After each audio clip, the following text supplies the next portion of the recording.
We're kicking it back old school with some Weber Kettle wings. We smoked them and then finished them off on open flame. These things came out fantastic. Matter of fact, this is how we used to do it when I was young.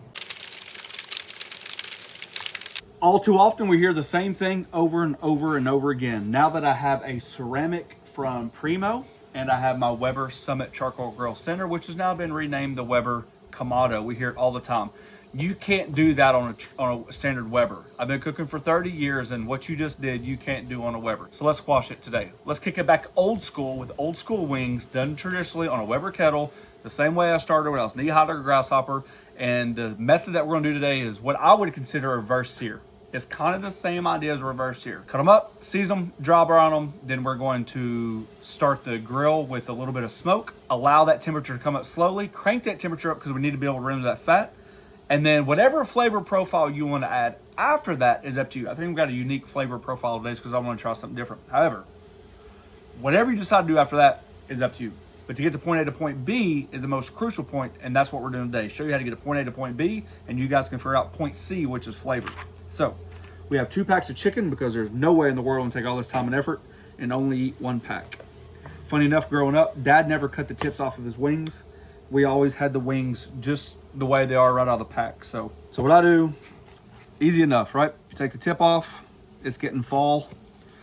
I'm gonna save these tips, I'm gonna freeze them. A lot of my vegetable trimmings that we're gonna start doing, and that's gonna be for stocks. You're just gonna find the seam, cut right through it. You can either separate the drums and flats, I probably will, because we're gonna cook at different times, and I'm gonna knock these out really quick. All the chicken's cut up, diamond crystal kosher salt, just a light dredge, because we will be adding seasoning again. However, I do believe in the salt brine. So I'm gonna get the rest of these knocked out. I'm just gonna make a big old pile of them. Cookie sheet, cooling rack, single layer.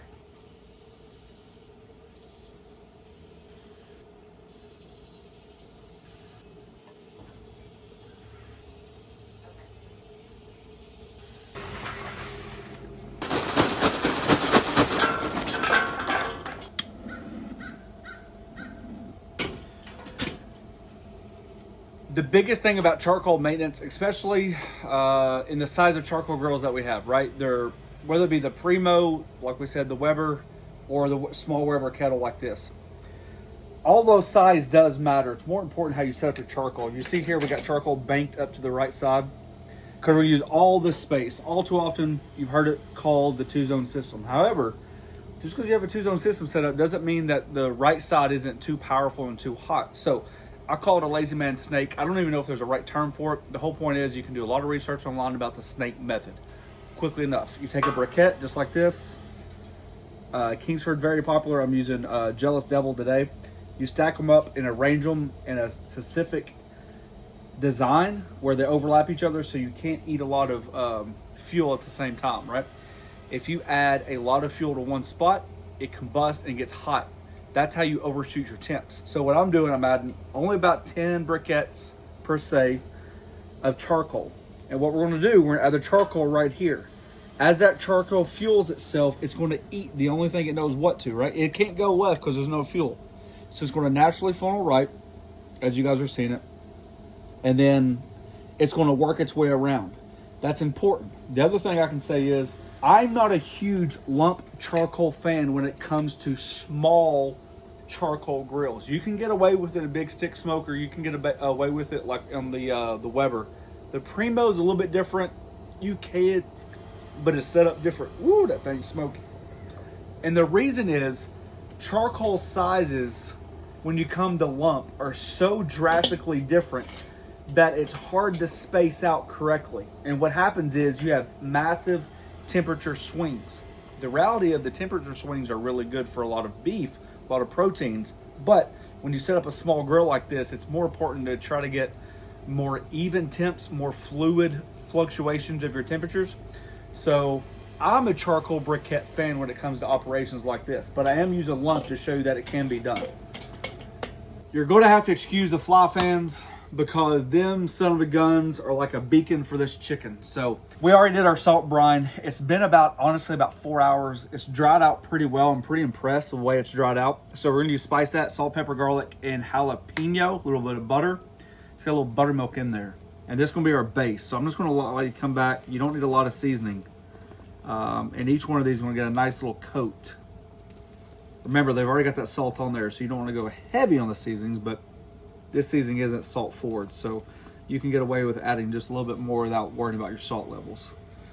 So I'm gonna work on seasoning all these wings up. I think I want them all to have the same base profile. I mean, we could do barbecue if you wanted to. Do you have any preference? Nah. Allspice? I want some that are like buffalo wings. Well, I don't think this one changed the base seasoning, honey. Oh. Yeah. No, I mean, I feel like that's a good all-purpose. Charcoal's ready. Now, with Jealous Devil, what I've learned is it is a strong, naturally smoky wood. Probably one of the strongest on the market. I have 2 wood chunks here. Honestly, if I was not doing this video, I would not add the wood chunks because this does not need it. It's definitely smoky enough. But if you had, most of the ones I've used in the past need a little umph. So whether it be wood chips or wood chunks, but you want to space them out a little bit sporadically because we will get to that in a minute. Since these briquettes are so big, I'm just going to place them out on top of each other instead of just dumping.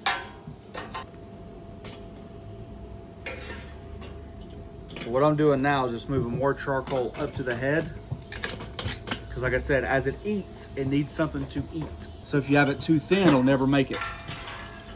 Charcoal's over there. Grill grate goes back on. And then since we have a 2-zone system, then what I like to do is just use that line as a guide. So everything over here is gonna be off-centered. Close the lid down. We're gonna adjust our vents. Anything below 300 classifies as a good temp for me. And that's a good gauge that Weber has built into a lot of the newer models. So you got the smoke flavor, then you got wide open flame. So as long as your little thing is resting over that and you've moved this over here. So now you're creating that convection. And you got it gapped about 1/4, you should be pretty good. Alrighty, the temp stabilized. You guys see that we're at about 275. That's just about a perfect temperature. I mean, anywhere between there and like 250. As I mentioned, you kind of want to keep these grouped together. Be careful how long it takes you to put this down because as you know that you're adding oxygen back to your fire, which means you have a chance to add a lot more heat because we all know that fire needs oxygen. So you got to hurry on this step right here. All right, so now we're going to make it to where the vent's right here, right? So your heat is about right here. So as it comes up, it's naturally going to take the curve of this Weber and start circulating. That's how you're going to get a lot of smoke all the way around and create that convection. Let me show you really quick. See that temperature under 300? That's been on there for about an hour. So that's good news, okay? Tons of smoke flavor. So I got a little aerosol oil. You can brush them with oil. Duck fat's very popular. And I'm just gonna hit these. And the reason is we're gonna take them back off the grill. And while our grill's warming up, but you just wanna put that oil in there because once you put these back down, yeah, it's not even close to being cooked on that one. You're gonna raise the temperature of this grill up. Now you're gonna shoot for like the 325, 350, 375. Anything over like 325 is when you can really start rendering the fat and crisping it up. So I don't like to go too much longer on 275 because obviously the longer the chicken has a chance to cook at 275, then the less time it has to crisp up. Still keeping that charcoal over there. We are going to add a lot of oxygen, open our vents up.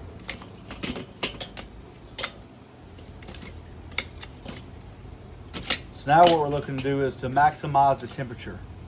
So bring those coals that didn't have a chance to light earlier. So this method is kind of like that's why I was saying it's kind of like a reverse sear, right? You smoke it low and slow for like an hour. Then you really want to get these coals cranked up because that's really going to start that rendering of the fat. We have takeoff, that's perfect. Our wood chunk is on fire. Everything's coming up to temp. Kind of the same philosophy. So it's been about 15 minutes for the fire to get started. The other option you could have done was probably just leave the chicken on there as your flames warm up. But once again, you're not introducing it to a very hot environment. So then as the wings sit on the grill, they're warming up as well and reduce the amount of time that you have to make your wings crispy. And until you've had rubbery chicken skin, you know what I'm talking about. All right, lid goes back down.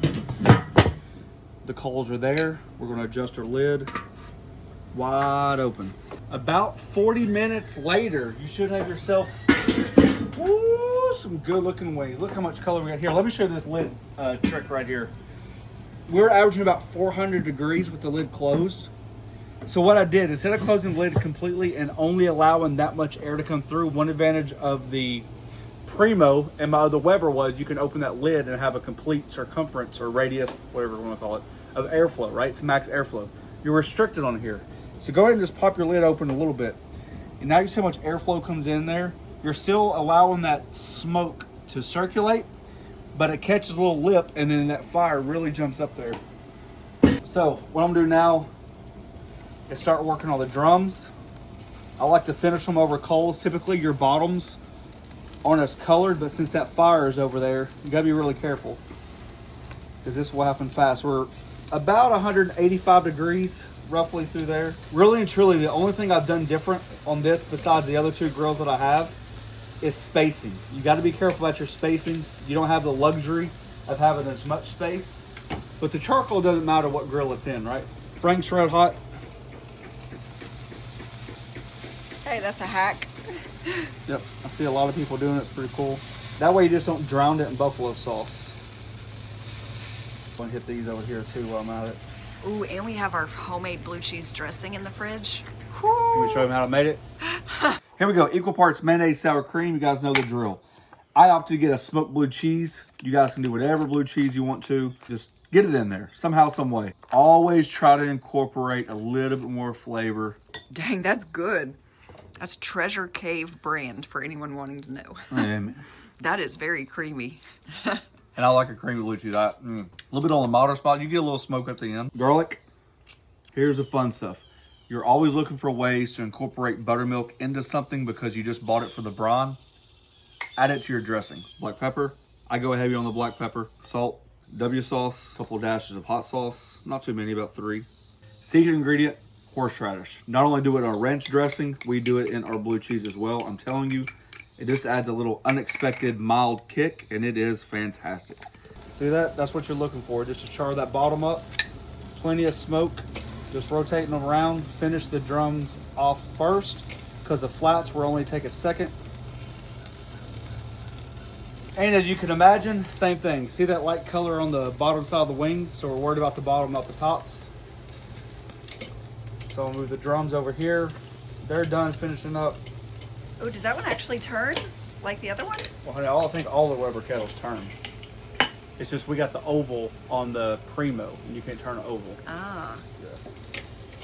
Personal preference, right at the very end, even over top of that buffalo, just a light drizzle, kind of like a sweet heat.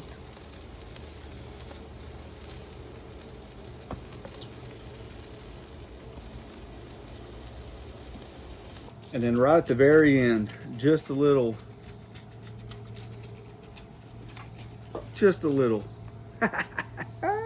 I don't know how you pick which side you want, team drum, team flat. However, the only thing that separated this recipe from the way my dad did it was obviously I don't think we had Mike's hot honey. We did have honey. I think we used molasses or syrup or something sweet when I was young. Buffalo was always a part of it. And there's that homemade blue cheese dressing. It will not see the rest of the night, so I don't worry about double dippage or single dippage or any dippage. Mm-hmm. I want to try. You girls want to fight over it? Now, for my oldest one to try a wing, that's pretty impressive. I know you want the blue cheese. Yep. That blue cheese is like.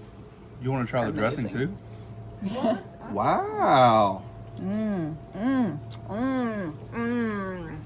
Look how juicy they are. You can Perfectly still cooked. cook chicken over 165 degrees and have moist results. What is the temp of those? About 185 degrees. But probably about 190 after we got them over the open flame. Golly. Glad you like them. So this is a nod to... hang what are you on doing? now. Hang on now. Good Lord, that's a lot of dippage. I mean, is there a more perfect sight? Is what I want to know. Look like a fish eating a lure. We watched Jaws today in school, and that's what Bruce looks like. Cheers to the football season. Hope you guys enjoy this. Hope I taught you something on the Weber kettle. And as I preached 1,000 times before, and it'll probably be the last time I ever mention it. Just because I have a different grill than you doesn't mean the methods are that much different, right? Whether it be a $2,000 grill, a $1,500 grill, or a $300 grill, the methods typically stay the same. 2-zone system, get your wings off the heat, smoke them, crank that temperature up, because that's how you render that fat. That's how you get crispy wings. That's how you end up like this. Getting lucky. Lucky dance. Stop. Thanks for watching. Don't forget to press that subscribe button. I forgot about that part. Pound the notification button, share it with your friends. Cheers. I forgot we didn't even say that.